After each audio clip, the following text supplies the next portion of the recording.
दूध बेचने का काम किया करती थी। मैं दिखने में बेहद खूबसूरत थी। मेरी खूबसूरती देखकर कोई भी यह अंदाज़ा बिल्कुल भी नहीं लगा सकता था कि मैं एक शादीशुदा औरत हूँ। मेरी शादी कम उम्र में हो चुकी थी। शादी को लेकर हर लड़की की तरह मेरे भी कई सारे सपने थे। लेकिन मेरा पति एक नंबर का पीपड़ आदमी था। मजबूरी में मैं लोगों के घरों में गाय का दूध बेचकर अपने घर का पूरा खर्चा चलाती थी, क्योंकि मेरे दो छोटे छोटे बच्चे भी थे। मेरा बड़ा दिल करता था कि मेरा पति रात भर मुझे प्यार करे। मेरे भी कई सारे जज्बात थे, लेकिन मैं जब किसी हैंडसम लड़के को देखती थी तो मेरा उस पर दिल आ जाता था। मैं दूध बेचने के साथ साथ अपनी ज़रूरत को भी पूरा किया करती थी। मैं एक कम उम्र की ओर थी। मुझ में रात भर पति के साथ क्रिकेट खेलने की ताकत कई गुना ज्यादा थी। एक दिन मैंने एक नए नए बंगले पर दूध बेचने के लिए गई थी। वहां पर जो मालिक था वह मुझे बड़े ही गहरी निगाहों से देख रहा था। उस मालिक को देखते ही मेरे अंदर के जो जज्बात थे, मैं तुरंत ही उमड़ने लगे थे। मेरा दिल जोरों से धड़कने लगा था। अब यही काम हर दिन शुरू हो गया था। मालिक भी दूध के बहाने मुझे छूने की कोशिश किया करता था, जिसे मेरे तन बदन में एक बिजली सी चमकने लगती थी। एक दिन मालिक के घर पर कोई भी नहीं था। जब मैं दूध देने के लिए वहां गई तो मुझसे कहने लगा, आज मेरा दूध लेने का मन नहीं है। ये सुनते ही मैं थोड़ी मायूस हो गई थी। तभी वो मुझसे कहने लगा, आज मेरा मन तुम्हारे साथ प्यारी प्यारी बातें और तुम्हारे साथ आज पूरा दिन में क्रिकेट खेलने का मन कर रहा है। अगर तुम अपना कुछ समय मुझे दोगी तो उसके बदले में तुम्हें काफ़ी अच्छी कीमत भी दूंगा। जिसे सुनते ही मेरे चेहरे पर एक शैतानी मुस्कुराहट आ गई थी, और तभी वो मेरा हाथ पकड़कर मुझे अपने साथ अपने कमरे में ले गया था। फिर लाइट बंद करते ही उसने कहा, मेरे तेल से पूरे शरीर में मसाज कर दो, उसके बाद मैं तुम्हें बताता हूँ। मेरा नाम अमृति था। मेरी उम्र 16 साल थी। मैं एक बहुत ही गरीब गांव से संबंध रखती थी। मेरे माँ बाप बचपन में ही चल बसे थे। मेरे भाई ने मुझे पाल पोसकर बड़ा किया था, लेकिन जब मेरे भाई की शादी हुई तो भाभी के आ जाने के बाद मेरे भाई में बहुत सारा बदलाव आने लगा था। मेरी भाभी दिन भर मुझसे घर का काम करवाया करती थीं। उन्होंने मुझे घर में पूरा नौकरानी बनाकर रखा हुआ था। मैं जब भी अपने भाई से कुछ पैसे मांगती तो वह भाई को मुंह बनाकर कह देती, इसे पैसे देने की कोई ज़रूरत नहीं, लड़की जात है, बिगड़ जाएगी, उसको पैसे दिए तो मुझसे बुरा कोई नहीं होगा। यही आगे चलकर और ज़्यादा चीज़ों की डिमांड करने लग जाएगी, जो कि बिल्कुल भी सही बात नहीं है। कल को उसकी भी शादी होगी, दूसरों के घर जाएगी, तब यही सब करती रहेंगी। तुम्हारा ही नाम खराब होगा ना। मेरी भाभी हमेशा ही भाई को भड़काया करती थी। मेरे भाई की शादी मेरे गांव के पड़ोसी गांव से हुई थी। धीरे धीरे मेरा भाई भी अपनी पत्नी की बातों में आकर मेरे साथ बहुत ही बुरा बर्ताव करता था। मैं मन ही मन में बहुत ज्यादा दुखी हो जाया करती थी। मैं जब भी अपनी सहेलियों के साथ बैठा करती थी तो अपने सारे दुख दर्द उन्हें बताया करती थी। सहेली के साथ बैठकर मेरा भी मन लग जाया करता था। मेरी सारी सहेलियों की शादी मुझसे पहले हो गई थी, क्योंकि हमारे गांव में लड़कियों की शादी कम उम्र में ही कर दी जाती थी। लेकिन माँ बाप लड़कियों की शादी में लड़के वालों को मुंह मांगी कीमत भी दिया करते थे। सहेलियों की शादी होते देख मेरे भी कई सारे अरमान जागे थे। मेरा भी मन था कि मेरी शादी एक ऐसे आदमी से हो जो मुझे बहुत ज्यादा प्यार करे।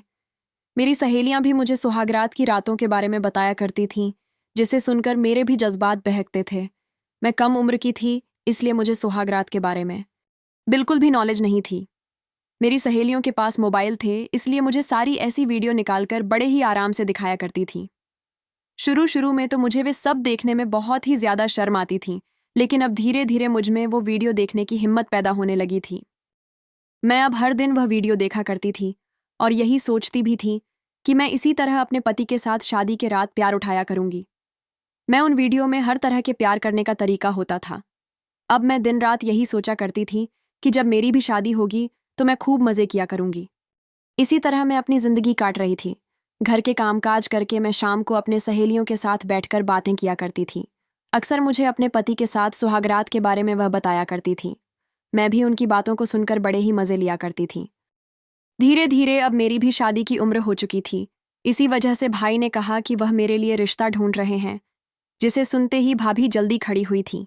मैं कहने लगी, कोई ज़रूरत नहीं तुम्हें। जब भाई भाभी की तरफ देखा तो वह डर कर सहन कर कहने लगा, मेरा मतलब कि मैं खुद अपनी नंद के लिए अच्छा रिश्ता ढूंढूंगी। यह सुनते ही मेरे चेहरे पर एक मुस्कुराहट आई थी।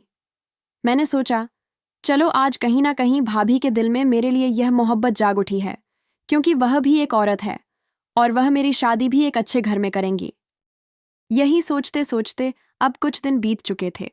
तभी भाभी एक दिन हमें कहने लगी, इमरती का एक लड़के से रिश्ता पक्का कर दिया है। जब मैंने ये बात सुनी तो भाभी से कहा, भाभी आपने तो उस लड़के को मुझसे मिलवाया ही नहीं।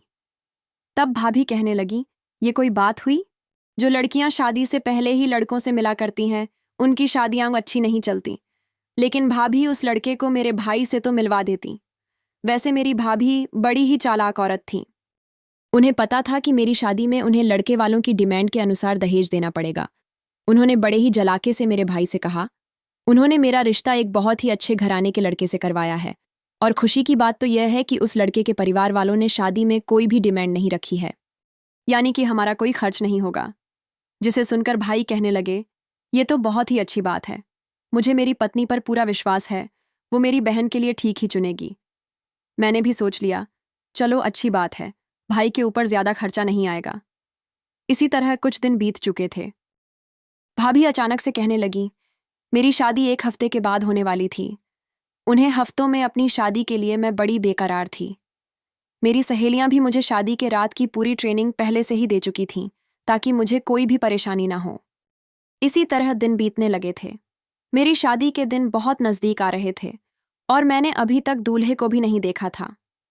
भाभी ने चुपचाप मुझे सोफे पर ले जाकर बैठा दिया। मैं बड़ी बेताब हो रही थी। अब आने वाली जिंदगी के बारे में सोच रही थी, जब मेरा खुद का घर होगा, मेरा खुद का परिवार होगा। मुझे अपने भाई भाभी के घर नौकरानी बनकर बिल्कुल भी नहीं रहना पड़ेगा। लेकिन मैं शायद गलत थी।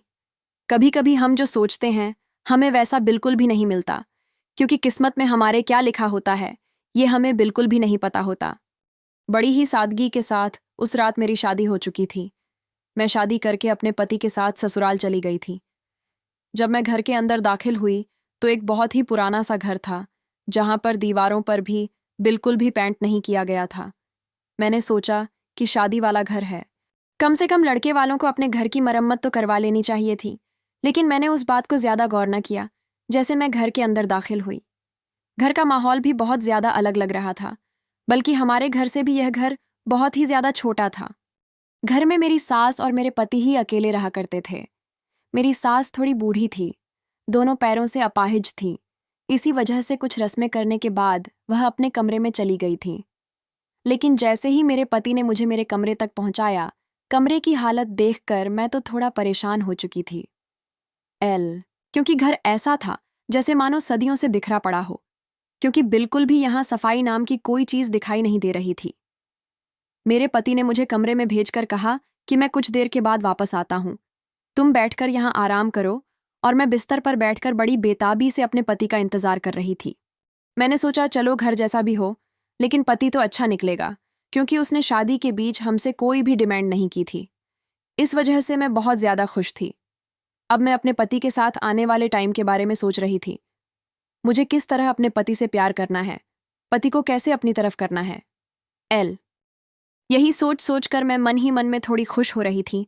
लेकिन फिर पूरे 2 घंटे के बाद मेरा पति कमरे में दाखिल हुआ, लेकिन वह जीस हालत में आया था। उसे देखकर मैं चौंक-सी गई थी, क्योंकि वह पूरे नशे में धुत था। मैंने अपने पति को पकड़ा और उन्हें बिस्तर पर बिठाया। तभी मेरे पति ने मुझे पकड़कर बिस्तर पर धक्का दे दिया और फिर लाइट बंद करते ही पूरे जोश के साथ मेरे साथ जो किया, उन्होंने मेरी चीख निकाल दी थी। मैं चाहती थी कि मेरा पति मुझसे प्यार करे, कुछ बातें करे, लेकिन जिस हाल में और जिस तरीके से वह मुझ पर प्यार उठा रहा था, यह मुझे बड़ा ही खराब लग रहा था। मुझे ऐसा लग रहा था मानो कोई मेरे साथ जबरदस्ती कर रहा हो, मेरे जिस्म को चीड़ फाड़ रहा हो। लेकिन अभी तक मुझे सच्चाई के बारे में बिल्कुल भी कुछ भी पता नहीं था। वही सच्चाई जिसे मेरी भाभी ने मुझे और मेरे भाई से छुपा कर रखा था। मेरी भाभी ने बड़ी चालाकी के साथ यह सब खेल खेल लिया था। दूसरे दिन जब मैं उठी तो मुझे बिस्तर से उठने की भी हिम्मत नहीं हो रही थी। मेरा पूरा बदन कमजोर हो चुका था, लेकिन सुबह सुबह मेरी सास दरवाज़ा खटखटाने लगी थी। वह बैठे बैठे चला करती थी। वह रेंगते हुए मेरे दरवाजे तक आई थी। मुझसे कहने लगी, जल्दी उठो और घर की सफाई करो। जिसे सुनकर मैं बिल्कुल हैरान हो चुकी थी। भला कौन सी सास बहू को दूसरे दिन घर की सफाई के लिए कहती है? लेकिन मैंने सोचा कि शायद उनका यही रिवाज होगा। इसी वजह से मैं नहा धोकर कमरे से बाहर निकली तो मेरी सास ने मुझे झाड़ू पोछा पकड़ा दिया और कहा, पूरे घर के अच्छे तरीके से सफाई करो। बहुत टाइम से घर के अच्छे तरीके से सफाई नहीं हुई है और मैं खुद अपाहिज हूं तो मैं घर की सफाई नहीं कर पाती। तुम आ गई हो तो अब से तुम ही किया करोगी। ये सब देखकर मैं आंखें बड़ी बड़ी करके अपनी सास की तरफ देख रही थी। इसका क्या मतलब था? मेरी सास की शायद दोनों टांग काम नहीं करती थीं। वह बिस्तर पर ही पड़ी रहती थी। वह बच्चों की तरह बैठकर बाथरूम पेशाब के लिए जाया करती थी। यह सब देखकर मैं आंखें बड़ी करके अपनी सास की तरफ देख रही थी, लेकिन नई नई शादी हो जाने की वजह से मैं अपनी सास से कोई सवाल जवाब नहीं कर सकती थी। इसी वजह से मैं चुप रही। इस तरह मैंने सारा दिन घर की सफाई में बिता दिया था। मेरे हाथों की जो मेहंदी थी वह भी एक दिन में छूट चुकी थी, क्योंकि घर काफी दिनों से गंदा पड़ा हुआ था, जिसे साफ करते करते मेरे हाथों की मेहंदी भी उतरने लगी थी। मैंने सोचा, चलो आज मेरा पहला दिन है और ससुराल में तो यह सब करना ही पड़ता है और घर भी तो मेरा खुद का ही है। यही सोचकर मैंने रात का खाना बनाकर तैयार कर दिया था। मेरी सास ने खाना खाया और जब मैं अपने पति का इंतजार करने लगी तो मेरी सास मुझसे कहने लगी कि तुम्हें कोई ज़रूरत नहीं, वह खुद बखुद बाहर से खाना खाकर ही आएगा। मैंने भी चुपचाप अपनी सास की बात को मान लिया था और खाना खाने लगी थी और मेरी सास अपने कमरे में चली गई और मैं अपने पति का इंतजार कर रही थी। आज फिर रात को मेरा पति लेट वापस आया और आज फिर वह पूरे नशे की हालत में लौटा था, जिसे देखकर मैं फिर से बड़ी ही परेशान होने लगी। आज भी मेरे पति ने पहली रात की तरह मुझ पर अपनी हैवानियत दिखाई थी। मैंने कई बार उन्हें पीछे करने की बहुत कोशिश की थी, लेकिन मेरे पति की जो पकड़ थी वह इतनी मजबूत थी कि मैं उन्हें अपने से दूर भी न कर सकती थी। ऐसे ही दिन बीतने लगे थे। मुझे जैसे लग रहा था हिमानो इस घर में काम करने के लिए आई हूं, और रात को भी इसी तरह होता रहा था। मेरा पति रोज रात को नशे की हालत में आता और मेरे साथ जोर जबरदस्ती करता।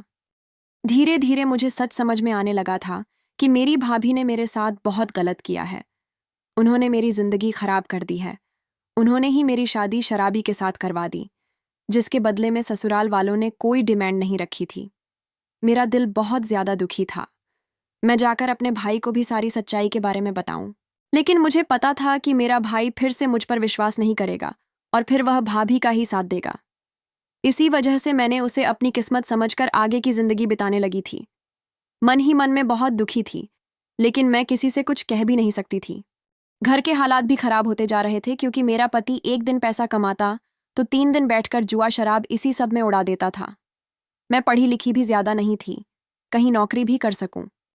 मेरी सास ने कहा कि तुमको ही अपना हाथ पैर चलाना पड़ेगा। मेरी सास के मायके से उनको 2 गाय मिली थीं। गाय का सारा काम पहले तो मेरा पति किया करता था, लेकिन जब मैं आ गई तो मेरी सास ने मेरे सर पर सौंप दिया।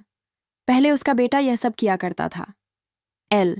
दूध बेचा करता था और मेरी सास को थोड़े बहुत पैसे दिया करता था, जिसे वह अपने घर का सारा खर्चा चलाया करती थी। जब मैं उस घर में गई तो मेरा पति भी घर का सारा काम छोड़कर बाहर थोड़ा बहुत कमाता। मैंने भी धीरे धीरे गाय का दूध बेचना शुरू कर दिया था। मैं दूध बेचने के लिए लोगों के घरों में जाया करती थी। धीरे धीरे मेरी हालत ठीक होनी शुरू हो चुकी थी, लेकिन मेरा पति कभी कभी उन पैसों को भी जबरदस्ती मुझसे छीनकर शराब पीने के लिए चला जाया करता था। मैं अपनी किस्मत को बहुत ही कोसती रहती थी। भगवान ने आखिर मुझे किस जुर्म की सजा दी है। तभी मुझे एक दिन पता चला कि मैं माँ बनने वाली हूँ। माँ बनने की खुशी में मुझे अपनी जिंदगी में एक रोशनी की किरण दिखाई दी थी। बच्चे को देखकर ही मैंने अपनी आने वाली जिंदगी के बारे में सोच लिया था। मेरी सास भी अब मुझ पर ध्यान देने लगी थी और मेरा मान सम्मान करने लगी थी, क्योंकि मैं उनके बेटे के बच्चे को जन्म दे रही थी। बच्चे की खुशी में उसने मेरे साथ अच्छा व्यवहार करना शुरू कर दिया। वह घर के कामकाज में भी मेरी थोड़ी बहुत मदद करती थी। मैं जैसे रोगियों बना दिया करती थी, बैठे बैठे मसाला पीस दिया करती थी, जो बैठने का काम था वह सारा कर देती थी। मेरी सास ने मुझे समझाया, इस हालत में तुम्हें मेरे कमरे में सोना पड़ेगा। मेरी सास को डर था कहीं उनका बेटा मेरे साथ कुछ गलत न कर दे। इसी वजह से मुझे अपने साथ अपने कमरे में सुलाने लगी थी। उसी तरह मैं भी अपनी जिंदगी बिता रही थी। अब मैं आने वाली जिंदगी के बारे में सोचने लगी थी कि मेरे छोटे छोटे बच्चे होंगे और वो मुझे माँ कहकर बुलाएंगे। पति का तो प्यार इस जन्म में मुझे मिला ही नहीं, और ना ही मुझे मेरे माँ बाप का प्यार मिला। कम से कम मेरे खुद के बच्चे होंगे, वह मुझसे बहुत प्यार करेंगे। यही सोचकर मैं बहुत ही खुश थी। फिर पूरे 9 महीने के बाद मैंने 2 जुड़वा बच्चों को जन्म दिया था। कुछ दिन तो मैं बिस्तर पर ही आराम करती रही, क्योंकि बच्चे हो जाने की वजह से मुझ में बहुत कमजोरी आ चुकी थी। लेकिन अब धीरे धीरे घर की समस्याएं भी फिर से खराब होने लगी थीं, क्योंकि मेरा पति तो कोई काम बिल्कुल भी नहीं करता था। उसे बिल्कुल भी मेरे बच्चों की कोई भी फिक्र नहीं थी। मेरी सास ही थी जो मेरे बच्चों की देखभाल किया करती थी। फिर 1 महीने के बाद मैंने फिर से दूध बेचने का काम शुरू कर दिया था। 1 महीना दूध ना बेचने की वजह से जो मुझसे दूध पहले खरीदा करते थे, उन्होंने किसी और से दूध लेना शुरू कर दिया था। इसी वजह से अब मुझे दूध बेचने में थोड़ी परेशानी होने लगी थी। मैं जब शाम को अपने बच्चों के पास जाती तो वह भूख से चिल्लाते रोते रहते, जिसे देखकर मुझे काफी दर्द भी होता था। मैं मन ही मन बहुत दुखी होती थी। मैं कम से कम अपने बच्चों के लिए भी कुछ नहीं कर पा रही हूँ। मेरी सास मुझे बहुत ही हिम्मत दिया करती थी। वो मुझे हमेशा यही कहती थी कि तुम बहुत ही बहादुर लड़की हो, तुम बिल्कुल भी हार मत मानो, देखो कहीं दूसरी जगह पर जाकर दूध बेचा करो, शायद वहां किसी को जरूरत हो। यही सोचकर मैं दूसरी जगह पर जाकर लोगों के घरों में दूध बेचना शुरू कर दिया था। कुछ दिन तो मुझे थोड़ी परेशानी हुई, लेकिन बाद में धीरे धीरे मेरे दूध की बिक्री ज्यादा होने लगी थी। दूध के बदले मुझे काफी अच्छी कीमत भी दिया करते थे, जिससे मेरे घर की समस्याएं बहुत ठीक होने लगी थीं। एक दिन जहां मैं दूध बेचने के लिए जाया करती थी, वहां एक औरत थी जिससे मेरी मुलाकात हुई थी। वह औरत मुझसे कहने लगी, तुम्हारा दूध बाकी दूधों के हिसाब से काफी फ्रेश होता है। तुम एक काम करना, यहां से कुछ दूर एक बहुत बड़ा बंगला है, तुम वहां पर भी रोज दूध देकर आना, वहां पर तुम्हें काफी अच्छी कीमत भी मिलेंगे। जिसे सुनते ही मैं अंदर अंदर बहुत ही खुशी जताई थी। मैं बहुत ईमानदार लड़की थी।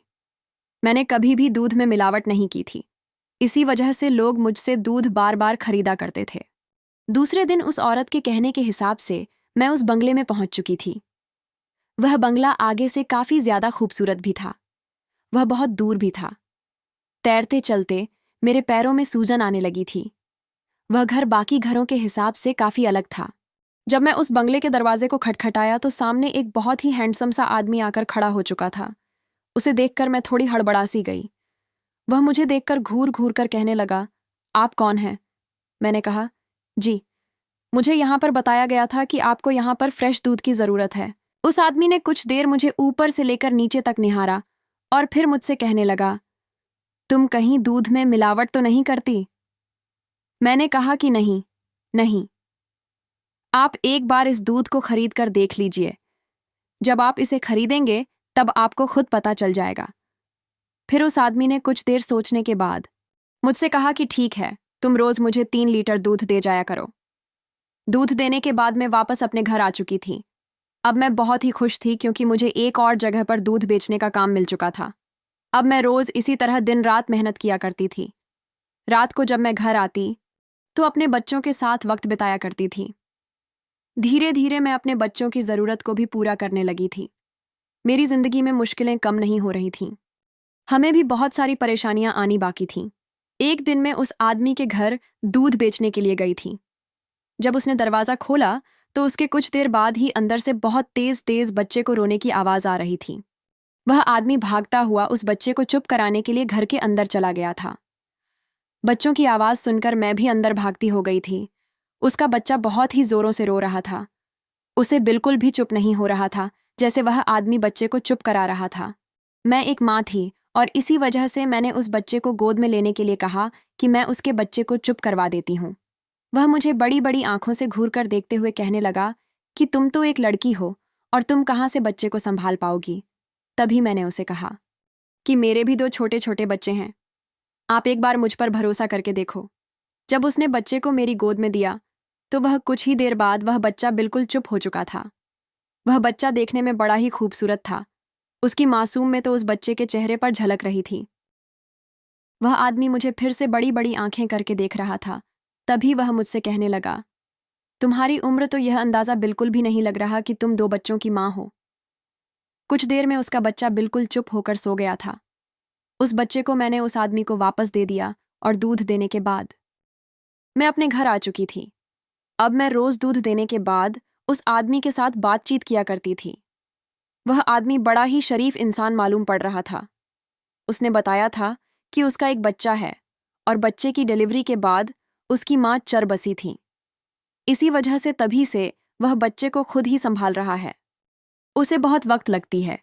इस बच्चे को संभालने में मैंने कहा तो आप चाहे तो किसी अच्छी लड़की को देखकर शादी भी कर सकते हैं। तभी उन्होंने कहा कि नहीं, कोई दूसरी औरत दूसरे बच्चे को माँ जैसा बिल्कुल प्यार नहीं दे सकती है। तभी उस आदमी ने मेरे बच्चे के बारे में पूछा था। मैंने भी उसे अपनी कहानी बता दी थी। वह आदमी काफी अच्छा दिल का इंसान मालूम पड़ रहा था। अब मैं रोज उसके घर दूध बेचा करती थी और उस बच्चे के साथ थोड़ा वक्त बिता लिया करती थी। उसका बच्चा भी मेरे साथ काफी अच्छे से घुल मिल गया था। अब मैं इसी तरह अपनी जिंदगी बिता रही थी। मेरा पति तो दिन रात नशे की हालत में रहता था। उसे तो मेरे और मेरे बच्चे की बिल्कुल भी कोई परवाह नहीं थी, बल्कि उसे तो अपनी खुद की सगी माँ की कोई परवाह नहीं थी। मेरी सास बल्कि अपाहिज थी और बहुत ही बूढ़ी होती जा रही थी। अब मेरे बच्चे थोड़े बड़े होते जा रहे थे। धीरे धीरे बच्चों को संभालना मेरे लिए भी थोड़ा मुश्किल होता जा रहा था। फिर एक दिन मेरा बच्चा बहुत तेज बीमार हो चुका था। डॉक्टर ने मुझे कहा कि दोनों बच्चे जुड़वा हो जाने की वजह से दोनों को ही अस्पताल में एडमिट करना पड़ेगा, क्योंकि बच्चों को निमोनिया हो चुका था। उसके लिए काफ़ी सारे पैसों की ज़रूरत पड़ेगी। मेरे पास इतने सारे पैसे तो बिल्कुल भी नहीं थे। मैं भागती हुई घर आकर अपने पति से भीख मांगने लगी थी, लेकिन वह तो मुझे धक्का देकर घर से बाहर जा चुका था। अब मेरे पास कोई रास्ता नहीं था। मैं जिन जिन घरों में दूध बेचा करती थी, मैं वहां जाकर भीख मांगने लगी थी, लेकिन इतनी बड़ी रकम के लिए कोई भी मेरी मदद करने को तैयार नहीं था। मेरे पास सिर्फ अब एक ही घर बचा था। मैं भागती ही उस आदमी के घर पहुंची थी। वो मुझे इतना हड़बड़ाया हुआ देखकर वह आदमी मुझसे कहने लगा, क्या हुआ इमरती? मैंने जल्दी ही उसके आगे हाथ जोड़ दिए कि मुझे अभी कुछ पैसों की एजेंट बहुत ज़रूरत है। मेरे दोनों बच्चे बीमार हैं और उन्हें जल्द से जल्द अस्पताल में एडमिट करवाना पड़ेगा।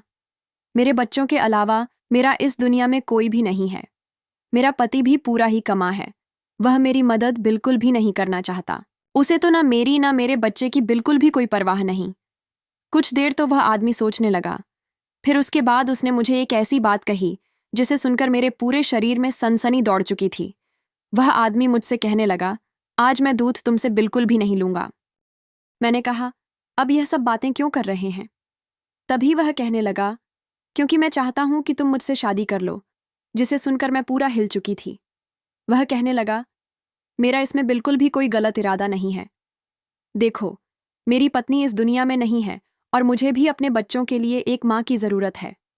तुमने मेरे बच्चे को एक माँ जैसा प्यार दिया और मेरा बच्चा भी तुम्हारे साथ काफ़ी अच्छे तरीके से घुल मिल चुका है और तुम मुझे अच्छी भी लगती हो। इसी वजह से मैं तुमसे शादी करना चाहता हूँ। तभी मैं कुछ देर चुप रही। वो बड़ी बड़ी आंखें करके मुझे देख रहा था। तभी वह मुझसे कहने लगा, तुम अपने पति की भी बिल्कुल फिक्र मत करो। वैसे उसे मैं कुछ पैसे देकर उससे तुम्हें डिवोर्स दिलवा दूंगा, ताकि तुम आराम से मुझसे शादी कर सकती हो। देखो, इसमें तुम्हारी भी भलाई है, क्योंकि तुम्हें भी पता है तुम्हारा पति कभी भी तुम्हारे आने वाले टाइम में तुम्हारे बच्चों के साथ बिल्कुल भी खड़ा नहीं रहेगा। वह तो एक शराबी इंसान है और एक शराबी इंसान के साथ जिंदगी क्या ही होती है वह तुम अच्छे तरीके से जानती हो, और तुम कब तक ऐसे धक्के खाती रहोगी? मैं चुपचाप उस आदमी की सारी बातें सुनती रही। वह आदमी जो बातें कर रहा था वह एक हिसाब से बहुत ही सही कह रहा था। मैंने जब से शादी की है, मैंने तब से ही कई सारे दुख खुद ही झेले हैं। मेरे पति ने कभी भी मेरा साथ नहीं दिया। उसने कभी भी मेरी ज़रूरत को नहीं समझा। अगर आज मैं उस आदमी की बात नहीं सुनती, ये तो मेरे बच्चे की ज़िंदगी का सवाल है। मुझे अपने बच्चे के लिए उस आदमी के साथ शादी करनी ही पड़ेगी। तभी मैंने उस आदमी की बात को मान ली। फिर उस आदमी ने मेरे कहने के हिसाब से मुझे RS 2000 दिए थे। जब मैंने अपने बच्चे को अस्पताल में एडमिट करवाया था, कुछ दिन मेरे बच्चों का इलाज चलता रहा। उसके बाद मेरे बच्चे बिल्कुल सेहतमंद हो चुके थे। मैंने वापस बच्चों को अपने घर ले आई थी। अब कुछ दिन के बाद वह आदमी मेरे घर पहुंचा। उसने मेरे पति को RS 1000 दिए। उसके बदले में मेरे पति ने मुझे डिवोर्स देने की डिमांड की थी। उसने एक बार भी मेरे बारे में बिल्कुल भी नहीं सोचा था। चुपचाप डिवोर्स के पेपर पर साइन कर दिए थे। उस आदमी के साथ कोर्ट में जाकर शादी कर ली थी। फिर उसके बाद मैं उसके घर आकर रहने लगी थी। मेरी सास यह सदमा बिल्कुल भी बर्दाश्त नहीं कर पाई थी और वह अपनी जिंदगी से हार गई थी। वह इस दुनिया से चली गई थी। यहाँ आने के बाद कुछ दिन तो यह मुझे बहुत ही अजीब सा लग रहा था, लेकिन धीरे धीरे उस आदमी का मेरे बच्चों के लिए जो मोहब्बत थी, उसे देखकर मैं पूरी पिघल चुकी थी। वह आदमी सच में अच्छा इंसान था। वह मेरे बच्चों को भी बिल्कुल फर्क नहीं करता था। उसने मेरे बच्चे को भी अपने बच्चों की तरह ही प्यार दिया था। जब भी वह शाम को घर वापस आता तो अपने बच्चों के साथ साथ मेरे बच्चों के लिए भी खिलौने लेकर आता था। अब धीरे धीरे मुझे भी उस आदमी से मोहब्बत होने लगी थी। शादी के हो जाने के बाद हमने एक बार भी एक दूसरे के करीब नहीं आए थे। ना ही मेरे इस आदमी के साथ सुहागरात हुई थी, क्योंकि मेरे पति ने मुझे कहा था कि जब तुम चाहोगी तभी मैं तुम्हारे करीब आऊंगा। इसी वजह से मैं शाम को अपने पति के आने से पहले पूरे घर को अच्छे तरीके से सजा लिया था। जब मेरा पति घर के अंदर दाखिल हुआ तो वह मुझे देखकर हैरान हो चुका था। मैंने सारे बच्चे को दूसरे रूम में सुला दिया था। मैंने अपने पति का हाथ पकड़कर उसे अपने साथ कमरे में ले गई थी। वह कमरे में आकर बड़ी बड़ी आंखें करके मुझे देख रहा था। उसके चेहरे पर हल्की सी स्माइल थी। मैंने उसका हाथ पकड़कर उसे कहा कि जब से तुम मेरी जिंदगी में आई हो तब से मेरी दुनिया बदल चुकी है। मेरे बच्चों की भविष्य संवर गई है। मेरे बच्चों को एक अच्छा बाप मिल चुका है।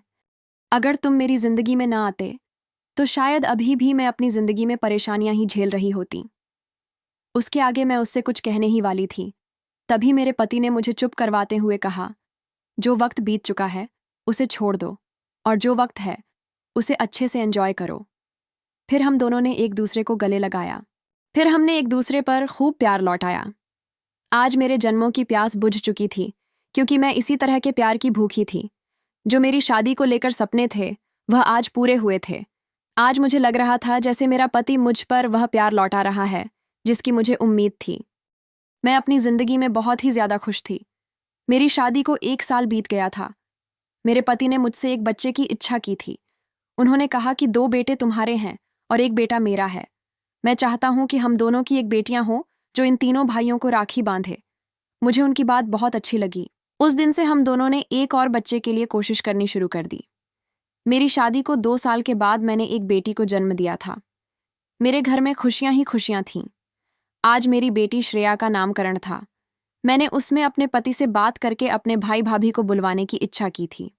मेरा पति तुरंत मान गया था और उनको भी इनविटेशन दे चुके थे। जब भाभी मेरे घर आई तो उनके साथ ना ही कोई बच्चा था और वह अब बहुत ही ज्यादा बदसूरत दिखाई दे रही थी। मैंने उनकी वजह पूछी तो कहने लगी, मैंने बच्चे के लिए बहुत इलाज करवाया और मैं बच्चे के लिए दवाई खा रही हूँ, जिसकी वजह से मुझे यह साइड इफेक्ट हो रहा है और मेरी ऐसी हालत हो गई है। मैंने मन ही मन में कहा, भाभी, यह सब तुम्हारे कर्मों की सजा है। आज मेरी भाभी मुझसे नजरें नहीं मिला पा रही थीं, क्योंकि मेरे भाई को सारी हकीकत पता चल गई थी।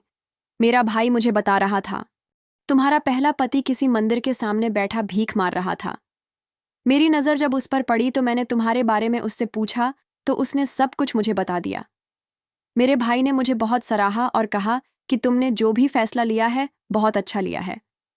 मेरे दूसरे पति से उनकी बहुत अच्छी बातचीत हुई। अब भाई हमारे घर राखी पर आता था। मैं उसे राखी बांधती थी। मेरे तीनों बेटे मेरी बेटी से बहुत प्यार करते। मैंने कभी अपने तीनों बेटों में कोई फर्क नहीं किया और ना ही उन्हें इस बात का पता है कि उनकी माँ अलग है या उनके पिता अलग हैं। मेरे तीनों बेटों को यही लगता है हमारे माता पिता यही हैं। हम दोनों ने यही वादा किया है, हम अपने तीनों बेटों को ये सच्चाई कभी नहीं बताएंगे। आप लोग बताइए, क्या मैंने कर्ण से शादी करके गलत किया? ये ठीक करण मेरे दूसरे पति का नाम था और मेरी वीडियो आप लोग जहां कहीं से भी देखते हैं। कमेंट में अपने शहर और राज्य का नाम जरूर बताइए। मुझे आप लोगों के कमेंट पढ़ने में बहुत आनंद आता है और उन सभी का मैं बहुत बहुत धन्यवाद करना चाहती हूँ। जो लोग मेरी वीडियो को देखते हैं, लाइक करते हैं और शेयर करते हैं। अगर आपको आज की कहानी पसंद आई है तो वीडियो को ज़रूर लाइक कीजिएगा और अपने दोस्तों के साथ शेयर भी कीजिएगा। और हाँ, अगर आपने अभी तक हमारे चैनल को सब्सक्राइब नहीं किया है तो ज़रूर सब्सक्राइब कर लें। मिलते हैं हम अपनी कल की एक और नई दिलचस्प कहानी के साथ। मुझ पर सदा अपना प्यार और समय बनाए रखें। सभी को मेरा प्यार भरा नमस्कार दोस्तों। खुश रहें, स्वस्थ रहें, मस्त रहें।